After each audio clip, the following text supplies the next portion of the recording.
es la noche en el continente americano. Mientras en Europa inicia la madrugada y amanece en Asia, así cae la noche en el continente americano y transcurre la mañana y la tarde en el resto del mundo. La noche bajo la dirección de Claudia Gurizati. Presentado por Tecnoglass. En IES, Allusions y Tecnoglass, la calidad lo es todo. Con tecnología de vanguardia, rigurosos procesos de manufactura y la mejor mano de obra, transformamos vidrio y fabricamos perfiles, ventanas y fachadas que han conquistado los mercados más exigentes de Colombia y el mundo. IES, Allusions y Tecnoglass, el poder de la calidad.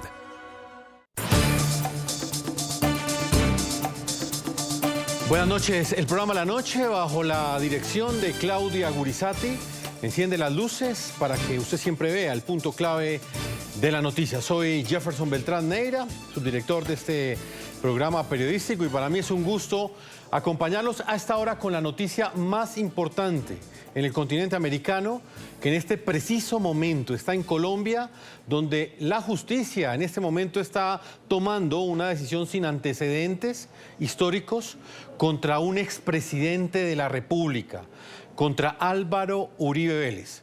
Mucha atención que la jueza número 44 penal del circuito con función de conocimiento de Bogotá, Sandra Liliana Heredia, ustedes la están viendo en pantalla en este momento, ha concluido que la Fiscalía logró probar la responsabilidad del exmandatario Álvaro Uribe Vélez en el delito de soborno en actuación penal. En este momento está analizando si esa misma responsabilidad la tiene en fraude procesal. El sentido del fallo condenatorio en primera instancia ha sido leído durante todo el día de hoy por la jueza número 44 penal del circuito con función en conocimiento de Bogotá. Estamos hablando de Sandra Liliana Heredia, durante una diligencia que se ha extendido ya por más de 10 horas y que en este momento aún continúa. Pese a que la Fiscalía General de la Nación pidió en el pasado en 3 ocasiones la preclusión de este proceso, el ente acusador en mayo del año 2024 dio un rotundo giro al caso e imputó al exmandatario por los delitos que en este momento están siendo estudiados por esta jueza y que está a punto de emitir una sentencia judicial. Estos delitos han llamado muchísimo la atención, teniendo en cuenta la valoración que ha hecho la jueza Heredia de lo que tiene que ver específicamente con las pruebas que fueron recolectadas y la forma como esta jueza las ha valorado para emitir un fallo condenatorio contra el expresidente Álvaro Uribe Vélez por el delito de soborno. De preservar el principio de congruencia al cual se hizo referencia en el inicio de nuestras consideraciones, apegándonos estrictamente al escrito de acusación, resulta coherente concluir que se materializó el fraude procesal en relación con el documento suscrito el 18 de julio del 2017 por Carlos Enrique Vélez Ramírez, siendo su amanuense Diego Javier Cadena Ramírez, que se allegó a la Corte Suprema de Justicia dentro del proceso 38451 a través de un memorial del apoderado judicial el 15 de agosto del mismo año, con el propósito de obtener un resultado favorable frente a la denuncia interpuesta en contra de Iván Cepeda Castro. Ergo, este es el único evento previo a la emisión del auto inhibitorio del 16 de febrero del 2018, documento que a través de la práctica probatoria se demostró que su contenido era falso. Tenía la virtualidad de hacer incurrir en error a la Corte Suprema de Justicia para que adoptara una decisión que favoreciera los intereses del procesado Álvaro Uribe Vélez. En relación con la tipicidad de la conducta punible en este primer evento, relativa al soborno en actuación penal en el que se incurrió respecto de Juan Guillermo Monsalve Pineda, desde 2 frentes diferentes. Uno, ejecutado al interior del establecimiento carcelario, donde se encontraba confinado en esta capital, y otro a distancia desde Neiva, el cual perseguía un único fin, cual era lograr que rescindiera de las manifestaciones que en su contra había exteriorizado el 16 de septiembre del 2011 ante el senador Iván Cepeda Castro. La conclusión a la que se arriba no es aleatoria, sino que corresponde al resultado que arroja el análisis ponderado de las pruebas, luego de percibir, debatir y evaluar su valor efectivo en su justa dimensión. Y vamos inmediatamente con el análisis a esta hora de la noticia. Nos acompaña Pedro Medellín. Él se encuentra en la ciudad de Madrid, en España. Está trasnochando con nosotros. Es doctor en políticas públicas, magíster en ciencias políticas, un reconocido columnista de opinión y profesor titular de la Universidad Nacional de Colombia. Le ha hecho un especial seguimiento a este caso. El señor Pedro Medellín, bienvenido al programa La Noche, y quiero conocer una primera impresión sobre lo que hemos visto durante estas últimas ya más de 9 horas y media que completa la jueza Heredia leyendo este sentido del fallo. ¿Usted cómo ha visto esta argumentación jurídica y lo que nos ha dicho hasta ahora la jueza en lo que tiene que ver con esta condena que ha proferido específicamente frente a estos dos primeros delitos? Bienvenido. Jefferson, buenas noches a usted y a todos los televidentes. Tengo dos impresiones de partida. La primera impresión es que estamos viendo o estamos asistiendo a la lectura de un fallo judicial de un proceso que no vimos. Yo, por fortuna, creo que el hecho de que haya sido un proceso tan mediatizado, tan atravesado por los medios, con semejante nivel de publicidad, me ha sorprendido que en muchos casos, cuando uno ha visto en las distintas, de los más de 100 y tantos testigos, una y otra vez inconsistencias, faltas de rigor, jugueteos entre la defensa y la fiscalía, señalamientos un poco raros de los abogados a los testigos, de los abogados de la parte que acusaba a Álvaro Uribe, que eran jugueteos como raros, como de los abogados que atacaban a Álvaro Uribe. Y es una cosa como era otro país. Entonces, la primera impresión es, ese fallo hace referencia a otras cosas que no son las que vimos en el proceso judicial. Que el señor Monsalve tenía la condición de paramilitar y que el señor Monsalve tenía otras condiciones que en el propio proceso el señor dijo, nunca lo conocí. Me parece un poco complejo. El tema del reloj, que es que le faltan 7 minutos, que hay unos vacíos, pero no importa. Y el tema más complejo, el tema de las interceptaciones. Hay unos temas de ilegalidad ahí que hay que considerar seriamente si tenían sentido o no lo tenían. ¿Cómo así que expos unas grabaciones que estaban haciendo estaban pinchando unos teléfonos, interceptando unos teléfonos por accidente? Y resulta que eso, que es ilegal, sin autorización judicial, después sí se vuelve, y el argumento que se utiliza es un argumento de dudosa calidad judicial. Entonces, las dos impresiones que tengo es esa. Una primera, de que son dos procesos distintos los que estamos viendo. Por lo menos la juez Heredia, todo el día le estuve diciendo Herrera, es Heredia. A la juez Heredia está referenciando un caso y está haciendo referencia a un caso y a un proceso que no es el que yo por lo menos vi. Y en segundo lugar me preocupan algunas inconsistencias, algunos problemas de adentro y violaciones abiertas a los derechos de las personas, a los derechos de los defendidos, que me parece que desbordan la línea de lo permisible. Esas son las dos impresiones iniciales que tengo, Jefferson.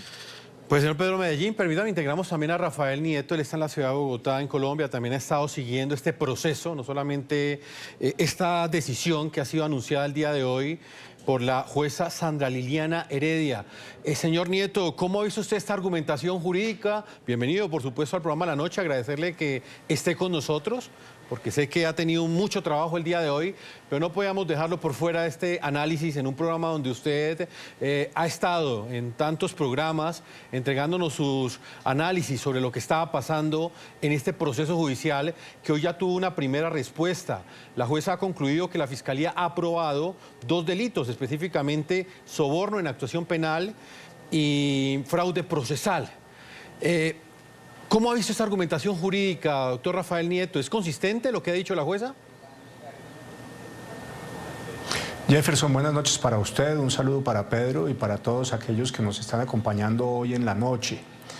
Lo primero que quiero resaltar es que es muy preocupante que la decisión de la jueza se base en vulneración de derechos de la persona que está siendo procesada, en este caso Álvaro Uribe Vélez.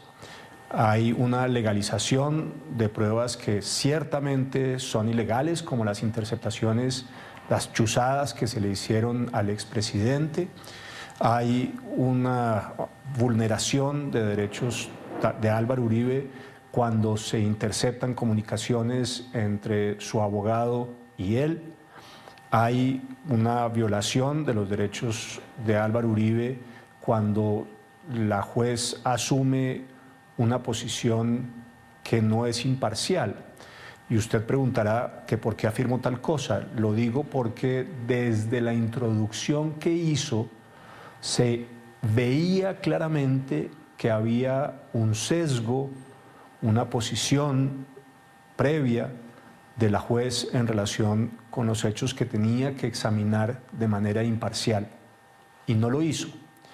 Alguien dirá que son solamente los derechos de una persona, los de Álvaro Uribe Vélez, pero es inevitable preguntarse si en un caso contra alguien con las calidades y el peso que tiene Álvaro Uribe, la justicia puede hacer esto que está haciendo, construir todo un caso con base en pruebas ilegales y en la violación del secreto de las comunicaciones entre una persona procesada y su abogado. Si le pasa, digo, a Álvaro Uribe, ¿qué puede pasarle a un ciudadano común y corriente? Esa pregunta me parece que nos la estamos haciendo todos hoy. Segundo, creo que el lenguaje usado por la juez a lo largo de todas estas intervenciones es inadecuado. Hace unas calificaciones de tipo subjetivo que no deberían presentarse en su reflexión y que muestran claramente el sesgo. Para hablar del presidente y los testigos del presidente Uribe, usa unas expresiones que son sin duda adjetivos calificativos negativos de entrada y presumiendo, y en cambio cuando habla de los testigos de la Fiscalía, su forma de apreciarlos y la manera en que se refiere a ellos es completamente distinta. Además, hay unas decisiones tomadas contrafácticamente, es decir, contra hechos que se probaron distinto en el proceso. Por ejemplo, la juez habla de que Juan Guillermo Monsalve, que es el testigo estrella en todo este proceso de la Fiscalía, tenía un conocimiento personal, la estoy citando textualmente, de Uribe. Y ocurre que el mismo Juan Guillermo Monsalve en el proceso reconoció que no había conocido personalmente a Álvaro Uribe Vélez y que apenas había estado en 2 reuniones de carácter público con él. Pero para la juez hay un conocimiento personal de Uribe. Por ejemplo, dice la juez que Juan Guillermo Monsalve es paramilitar y hay un testimonio de un investigador de la Fiscalía que dice que ellos le preguntaron, digo la Fiscalía, a los mecanismos de justicia transicional, tanto a los de, en su momento, jueces de justicia y paz, como a la JEP, si Monsalve era paramilitar, y en ambos casos les dijeron que no. Y además le preguntaron desde la Fiscalía a los jueces de ejecución de penas, y ambos casos, en todos los casos, los jueces de ejecución de penas le dijeron que no, que Juan Guillermo Monsalve no era paramilitar, pero la juez dice que es paramilitar. A pesar, repito, de que la evidencia que obra en el expediente es distinto. Cuando habla de Juan Guillermo Monsalve se refiere como si fuese un pobre corderito que ha sufrido un montón en la vida y que lo han maltratado, pero que es muy valiente, y la expresión que usó es que tiene el valor civil para enfrentarse a Álvaro Uribe, y se le olvida que el señor Juan Guillermo Monsalve ha sido condenado no por paramilitar, pero sí por secuestrador y extorsionista en unos juzgados en Caquetá, y podemos seguir. Digamos, hay un ejercicio en el cual la juez hace unas calificaciones de lo que obra en el proceso que al menos para mí, que estuve pendiente del desarrollo de las audiencias permanentemente, son contrafácticos y contraevidentes. Y finalmente, una consideración adicional que es inevitable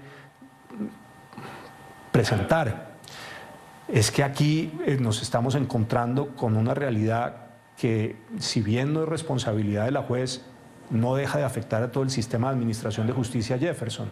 ¿Cuál? Que usted tiene a los jefes de las FARC que fueron combatidos por Álvaro Uribe, impunes y ocupando altos cargos del Estado, aunque son responsables, no hay duda de ello, de crímenes de lesa humanidad y de crímenes de guerra. Y tiene a Gustavo Petro, que hizo parte de un grupo criminal que asesinó a 11 magistrados en la Corte Suprema de Justicia, entre muchos otros delitos, cuyos delitos, los de Petro, también son impunes, y es el presidente de la República. Y quien combatió y derrotó a la izquierda violenta y a la izquierda en las urnas, Álvaro Uribe, termina condenado con base en unas pruebas ilegales, con violación de un derecho fundamental protegido por la Convención Americana de Derechos Humanos, que es el de los secretos de las comunicaciones entre abogado y cliente, y con unas valoraciones contrafácticas y con sesgo por parte de la juez. No deja de ser, sin duda, una contradicción que preocupa y que a todos nos tiene que alarmar. Señor Pedro Medellín, a propósito de esto que dice Rafael sobre todas estas consideraciones políticas, ¿cuál es el análisis que hace usted específicamente sobre estas voces que aseguran que este fallo no es jurídico, sino que también está motivado por razones políticas, específicamente por las implicaciones que tiene para Colombia en este momento este sentido del fallo que ha hecho la jueza Heredia, donde condena al expresidente Álvaro Uribe Vélez por estos dos delitos? Mira, Jefferson, siento que el fallo es tan pobre que ni siquiera es un fallo político, ni siquiera, o sea, no alcanza a eso. Estas contraevidencias, estos problemas que le está planteando Rafael no reflejan más que un tema que nos debe preocupar en la formación de nuestros jueces. Si realmente esto lo que refleja es un personaje que está viendo otro país y otra realidad y otro proceso. En una cosa en la cual ya desde el punto de vista político vivimos esta paradoja. Un caso, un proceso en el cual se acusa hay un acusado, el presidente de la República, por fraude procesal, por soborno, etc. Y al mismo tiempo el gobierno en ese momento está buscando la manera jurídica para liberar de la cárcel a los más temibles jefes de las organizaciones criminales del país para cumplirles el pacto de la picota. Es una cosa paradójica. Probándole el caso de soborno y de fraude procesal, etcétera, con argumentos que no son, con referentes que no sirven, no tiene, mientras que al tiempo estamos tratando de buscar que el gobierno nacional, en cumplimiento de su acuerdo con el pacto de la picota, cumpla con lo que prometió. Pues es una cosa de paradoja, una fractura fuerte desde el punto de vista judicial la que estamos viendo, porque nos plantea dos escenarios complejos desde el punto de vista político. El primero es, hay una intención de perjudicar a una persona. Hay una intención de condenar a una persona. La justicia se presta para que se condene a una persona. ¿Sí? Y eso, en ese caso, Después la persona podrá recurrir, etcétera, y logrará demostrar, y el sistema es el que está condenado y tiene que resarcir. ¿Y con qué? Con la parte de los colombianos.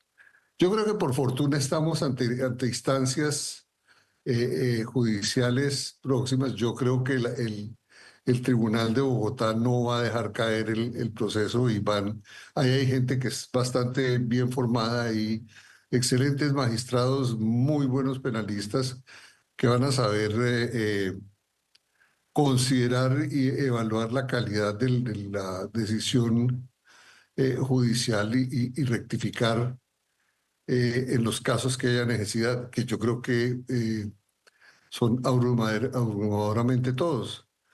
Una juez que comienza su alegato diciendo que este proceso no va a ser un proceso donde van a perder unos y ganan otros. No, vamos, sí, anticipando lo que era su decisión, una decisión floja, una decisión inconsistente, una decisión sin ni siquiera criterio político. Porque es que es tan burdo que se les va a caer eso muy pronto. Ese es un punto bien importante, ¿no, doctor Nieto? Y tiene que ver con lo que viene aquí en adelante. Ya lo está planteando Pedro Medellín. Quisiera que habláramos de eso, señor Rafael Nieto. ¿Cuál es el trámite procesal que continúa de aquí en adelante? ¿El expresidente Álvaro Uribe va a la cárcel? ¿Hay alguna posibilidad de que esta decisión se revise más a profundidad por el Tribunal Superior de Bogotá? ¿Los tiempos dan para ello? ¿O se abre la posibilidad de que este proceso prescriba? Jefferson, primero explicarle a la gente que hasta que no haya una condena en firme, no se puede predicar responsabilidad definitiva por parte de la persona que está siendo sentenciada, en este caso Álvaro Uribe Vélez, y que esta es apenas la primera instancia, y hasta que no se surten todas las instancias y no se resuelve la última, no hay una condena en firme. Es decir, aunque ahora la juez diga que Álvaro Uribe es responsable de los delitos de soborno en actuación penal y de fraude procesal, que es lo que ha dicho, aun cuando lo diga la juez, todavía no se puede sostener que el presidente Uribe sea responsable de esos delitos porque, repito, frente a esta decisión de la juez caben unos recursos, hay otras instancias. ¿Qué recursos caben? El de apelación. Ese recurso, ¿quién lo decide? El superior de la juez, en este caso el Tribunal Superior de Bogotá. Después de que el tribunal decida sobre el recurso, incluso cabe uno más. Si se dan los requisitos técnicos, ese no es automático como podría ser el de la apelación, digamos, no necesariamente en todos los casos hay casación, pero es muy probable que en este lo hubiese si se dan, repito, los requisitos técnicos. ¿Quién decide la casación? La casación la decide el superior del tribunal, es decir, la Corte Suprema de Justicia. Aquí tenemos solamente una decisión en primera instancia que no está en firme y por tanto no se puede asumir que el presidente Uribe es responsable de los delitos por los cuales la condena la juez Heredia en primera instancia. Ahora, ¿hasta cuándo tiene el Tribunal Superior de Bogotá para decidir la muy probable apelación que presentará la defensa del presidente Uribe? Tiene hasta el 18 de octubre. ¿Por qué? Porque ese día opera la prescripción, el tiempo que tiene el sistema de administración de justicia para decidir antes del recurso de casación de fondo sobre el proceso del expresidente. Va a haber poco tiempo para el tribunal para estudiar la decisión de la juez y el expediente. Realmente muy poco. Hoy estamos a 28 de julio. A 28 de julio y el 18 de octubre, a más tardar, el tribunal tiene que decidir. Si no decide, el caso precluye y por tanto no va a quedar en firme la decisión contra el presidente. Muy poco tiempo para el tribunal, no sé muy bien cómo va a ser para abordarlo. Una sentencia que dijo la juez iba a tener más de 1000 páginas y decenas de miles de horas de grabación de los testimonios y otras pruebas que obran en el expediente. No va a ser nada sencillo. Yo, sin embargo, no quisiera que el proceso precluyera. Me parece que lo que requerimos aquí es una decisión de fondo del tribunal constatando la inocencia del presidente Uribe y no simplemente que se diga que el presidente Uribe queda en libertad porque hubo una preclusión de su caso.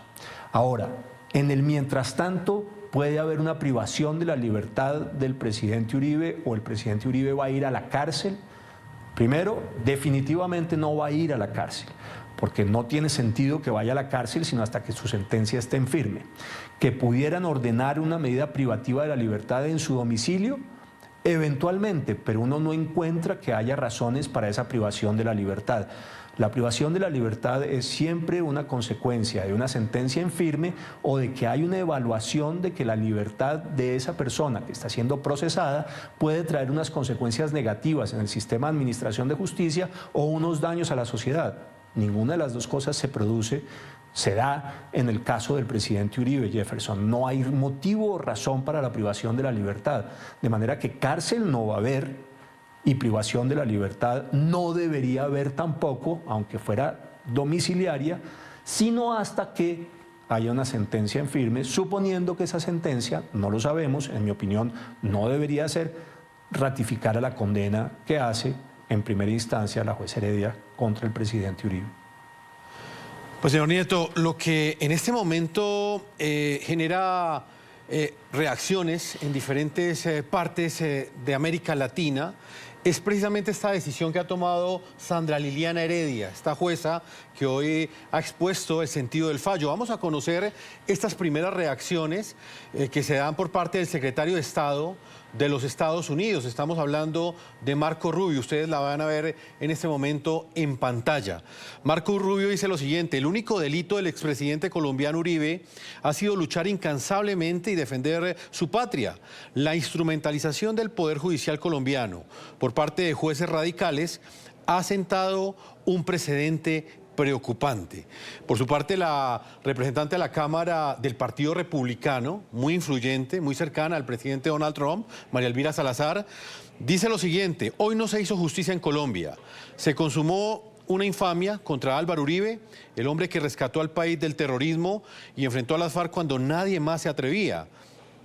Lo condenan porque se negó a pactar con criminales, porque es un obstáculo para la izquierda radical que quiere tomar el poder y convertir a Colombia en otra Venezuela. Es el mismo libreto del castrochavismo, persecución política contra todo el que se oponga a sus agendas radicales. Desde Estados Unidos alzamos la voz: Uribe no está solo, los colombianos decentes y amantes de la libertad están con él.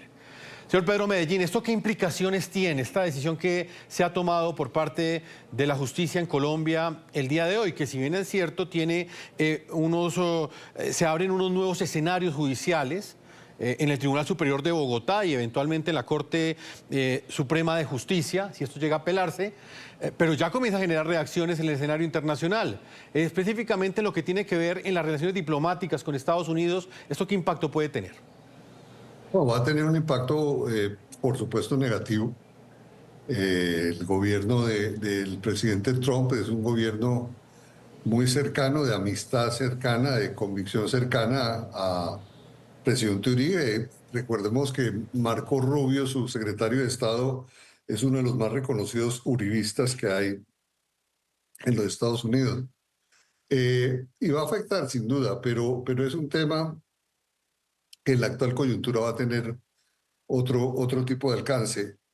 Sí podría ser interesante considerar cuál es, y quisiera preguntarle a Rafael, el tema de la Comisión Interamericana, si hay lugar, si cabe, dado que hay una evidente violación de unos derechos, si es en el plano internacional.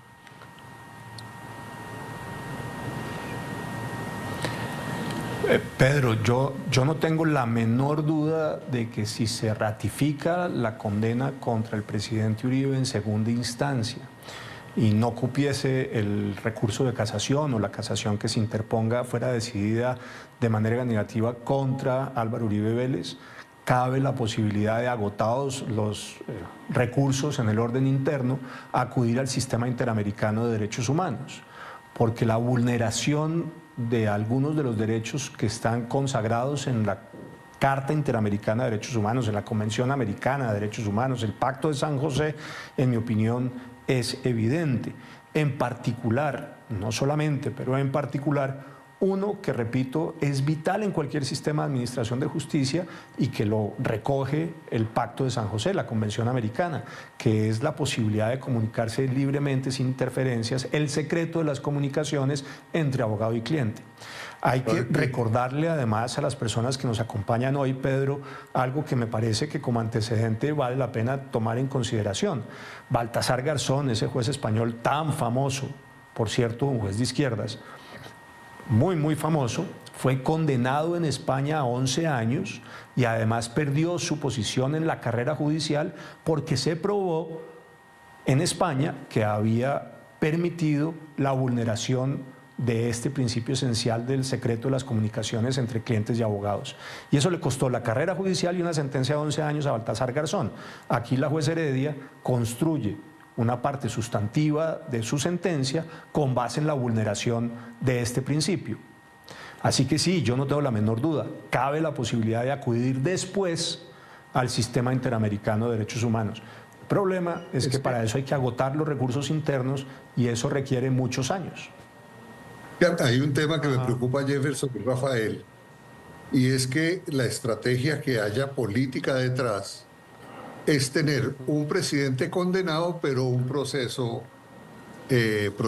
prescrito, que es el peor de los, que sería el peor de los escenarios para una persona como Álvaro Uribe. Ustedes saben que yo no soy un uribista, ni he sido uribista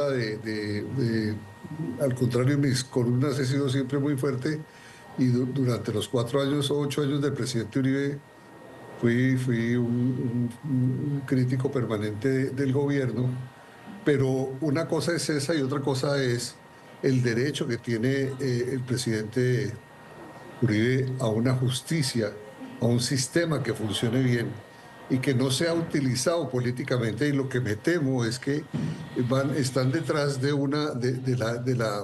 la fresita de tener un presidente que es condenado pero con un proceso prescrito. Y ahí eso no está bien, no cuadra. Y yo creo que en ese sentido la preocupación es grande porque es destruirle la vida a una persona y no tiene sentido hacerlo. Rafael Nieto, ¿cree usted que es posible que esa sea la estrategia? El escenario puede llegar a darse, ¿no? Que sea una prescripción que usted indicaba que pues no es el ideal, pero fácticamente, en términos jurídicos, podría darse ese escenario, que de acá al mes de octubre el Tribunal Superior de Bogotá no emita ningún fallo y la historia quede con un presidente condenado, pero con un proceso que ha prescribido. Es perfectamente posible ese escenario y yo comparto la preocupación de Pedro Jefferson. Me parece que es un pésimo escenario, queda una mancha en la reputación del presidente Uribe, que sí sigue siendo inocente porque precluyó su proceso, pero con, en todo caso, el estigma de una decisión en primera instancia de una juez condenándola por 2 delitos. Eso ciertamente es indeseable. Ahora, repito, es que la justicia debería ser imparcial. Cuando se muestra a la diosa de la justicia Temis, siempre se le representa con una venda sobre sus ojos, sobre la idea de que la justicia no puede ver a quién se está juzgando, sino solamente sopesar en las balanzas las pruebas y los hechos que pueden mostrar su inocencia o su culpabilidad. A mí me parece que en este proceso el hecho de que Álvaro Uribe es quien es, la figura política que representa lo que ha significado en la lucha contra la izquierda violenta y contra la izquierda en las urnas, lo que supuso de muro de contención al avance del socialismo del siglo XXI en Colombia y por vía del ejemplo en todo el continente, la figura de Álvaro Uribe, todo eso pesa en este proceso.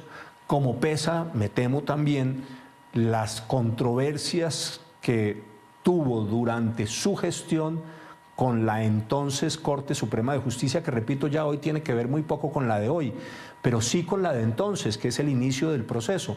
Recordémosle a nuestros televidentes, Jefferson, que este proceso nace porque el presidente Uribe pone una denuncia contra Iván Cepeda por manipulación de testigos en la Corte Suprema de Justicia, y esa Corte Suprema de Justicia le da la vuelta al proceso, absuelve a Iván Cepeda. Ha quedado claramente demostrado en este proceso que Iván Cepeda, sin duda, fue a buscar testimonios contra el presidente Uribe en las cárceles de Colombia y ofreció beneficios a esas personas con las cuales hablaba. Yo creo que hoy no hay duda de eso, pero para la Corte esa gestión era humanitaria. Cuando lo hace Uribe, entonces lo que hay es un soborno en actuación procesal. Y digo, esa Corte Suprema de Justicia que se enfrentó a Uribe le da la vuelta al proceso y termina acusando, corrijo, en ese momento abriéndole un proceso al entonces senador Álvaro Uribe. Esa misma Corte Suprema de Justicia que se negó durante 2 años a escogerle fiscal a Álvaro Uribe de las ternas que presentaba, en una actuación sin duda, la de la Corte Suprema de Justicia, que rompía el sistema de frenos y contrapesos, que alteraba la competencia del presidente Uribe para proponer candidatos, y terminó llegando a una componenda, esa misma Corte, con Juan Manuel Santos, para alterar la última terna del presidente Uribe y escoger una candidata de Santos y no de Uribe. Digamos, uno se sienta y mira aquí y lo que ve claramente es que la justicia no ha actuado con imparcialidad, que no ha actuado como si tuviese una venda en los ojos, que el hecho de que la persona que está siendo procesada sea Uribe pesa y pesa de manera definitiva. Y lo mismo puede decirse del contenido del fallo de la juez Heredia, cuando la juez Heredia habla del presidente Uribe y habla de los testigos de la defensa, usa un conjunto de adjetivos donde la calificación política y el sesgo, en mi opinión, son evidentes. Es decir, hemos tenido una justicia que tanto en la Corte Suprema de Justicia de entonces como en la juez de hoy actúa con sesgo. No, incluso hay unos calificativos. La jueza Heredia calificó la tesis de la defensa de Uribe, en ese sentido el fallo, de una construcción de realismo mágico. Inclusive dijo que era una reconstrucción teatral.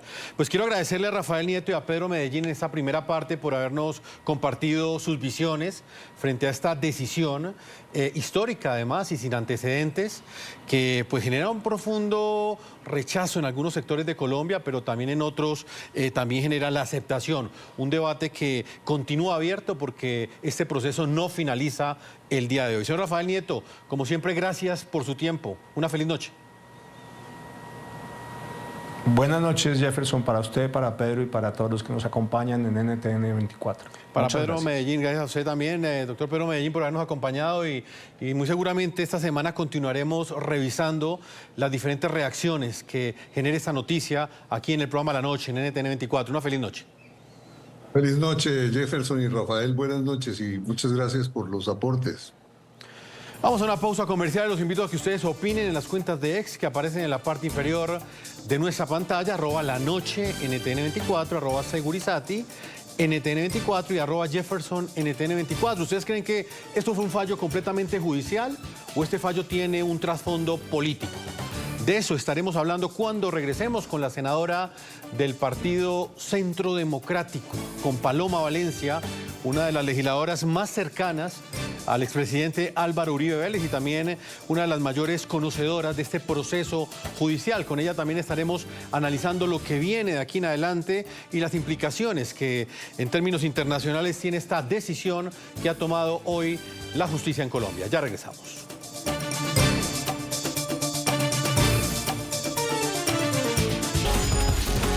Continuamos con La Noche por NTN 24, el canal de las Américas. Y vamos con otro análisis de esta noticia desde la entraña del Partido Centro Democrático. Una de sus principales líderes y senadoras está Paloma Valencia con nosotros.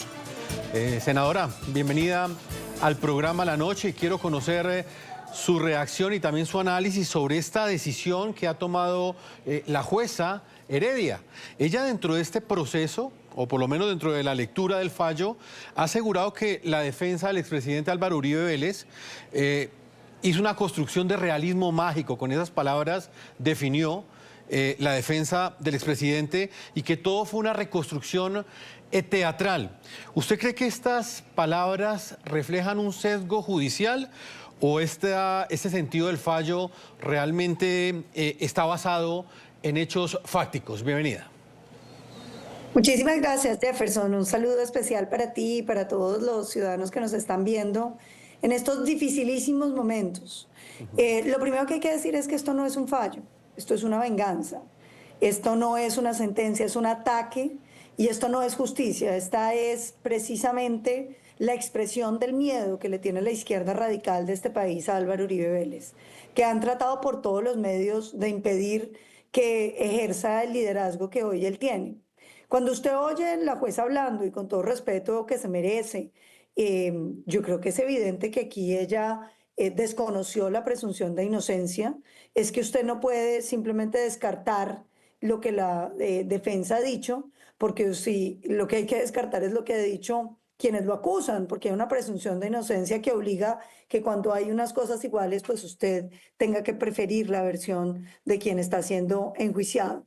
Y claro, cuando usted le oye expresiones como realismo mágico, cuando usted oye expresiones tan complejas como que ella hable de que se necesita mucho valor de parte de el delincuente condenado a 47 años, Monsalve, para llevar esas acusaciones sobre su espalda y cosas por el estilo, pues uno entiende que aquí evidentemente hay una instrumentalización de la justicia y que no ha habido un juicio justo, que lo que ha habido es una persecución política. Y simplemente miremos unos elementos, Jefferson, que yo creo que vale la pena observar. El primero, ¿qué le parece a usted la presión del gobierno cuando nombra a la supuesta víctima alegada en este proceso, Eduardo Montenegro, ministro de Justicia? No estamos hablando de ministro del Interior ni de Comercio. Ministro de Justicia, a quien es supuestamente la víctima del presidente Uribe. Si eso no es presión contra la rama judicial, pues uno no entendería que otra cosa puede ser presión. Lo segundo, que hay que recordar que el gran orquestador de todo este proceso, pues es el senador Cepeda, que es tal vez el congresista más cercano a Gustavo Petro y que incluso ha dicho que según cómo terminara este proceso, él decidiría si iría o no como candidato presidencial. Es decir, aquí estamos ante la campaña política de Iván Cepeda, que se hizo senador diciendo que metería preso a Álvaro Uribe y que quiere hacerse presidente diciendo que él metió preso a Álvaro Uribe. Y yo creo que la noticia es que los uribistas estamos más uribistas que nunca y que los colombianos vamos a estar unidos y firmes en defensa del presidente Uribe, que es mucho más que una persona.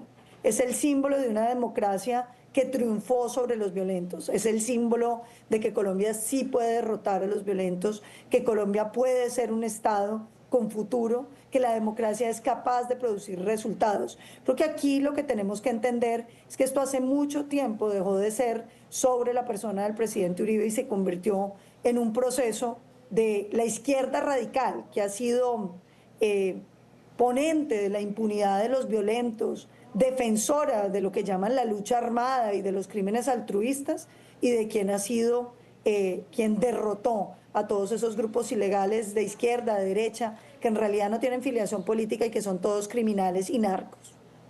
Senadora, me queda un minuto, no puedo dejar de preguntarle algo, su análisis frente a un contraste. Hace unos años con usted analizábamos cómo la Corte Suprema de Justicia declaró inválidas todas estas pruebas de esos contenidos que se encontraron al interior de los computadores de alias Raúl Reyes, donde estaba claro el capítulo de la FARC política. Muchas veces lo analizamos con usted acá en el programa La Noche. Hoy la jueza toma una decisión donde le da validez a unas chuzadas que le hicieron al presidente Álvaro Uribe Vélez, unas comunicaciones que tuvo con su abogado, y no solamente le da validez a esas interceptaciones que supuestamente se han hecho por error, sino también le da validez al contenido de ellas. ¿Usted qué piensa de esto?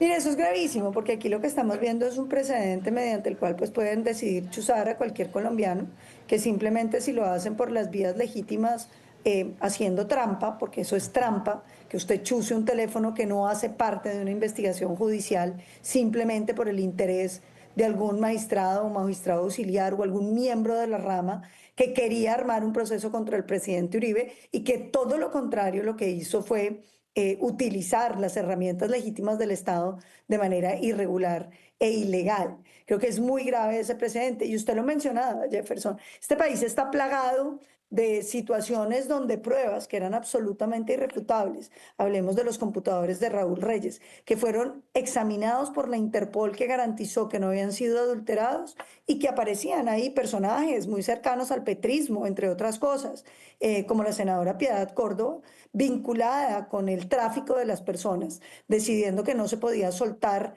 los secuestrados, sino en el momento en que fuera indicado, llamando a Ingrid la joya de la corona y utilizándola como moneda de cambio para obtener beneficios para los violentos. Nada de eso se pudo judicializar. Como no se ha podido judicializar en Colombia toda la FARC política, que decidieron eliminarla de tajo en todos los acuerdos de La Habana para que todos esos alcaldes, gobernadores, políticos, senadores que han tenido vínculos con los violentos tuvieran que responder por ellos. Porque claro, en este país se ha vuelto costumbre decirnos que es que los crímenes que comete la izquierda son altruistas. Imagínense que nosotros tenemos fallos que hablan de crímenes altruistas, los cometidos por la izquierda armada que supuestamente traficando coca y asesinando colombianos, boleteando a los campesinos, reclutando a los niños, han querido construir una Colombia mejor. Creo que esta es parte de la farsa que ha tenido la izquierda en este país y que hoy se cae, porque aquí lo que hay es una demostración de que Petro y todos los de izquierda le tienen miedo al presidente Uribe, le tienen pánico porque no lo pueden derrotar. Y la noticia es que el uribismo sigue unido y firme y que independientemente a que lo que le hagan al presidente Uribe, el uribismo no va a caer como Colombia no cae. Senadora Paloma Valencia, gracias por habernos acompañado. El tiempo se nos agotó. Gracias, Jefferson. Vamos a una pausa comerciales y ya regresamos a la parte final de este programa La Noche. Continuamos con La Noche por NTN 24, el canal de las Américas. Lastimosamente el tiempo se nos ha agotado. No olviden que La Noche siempre seguirá encendiendo las luces para que usted vea el punto clave de la noticia. Una feliz noche para todos ustedes.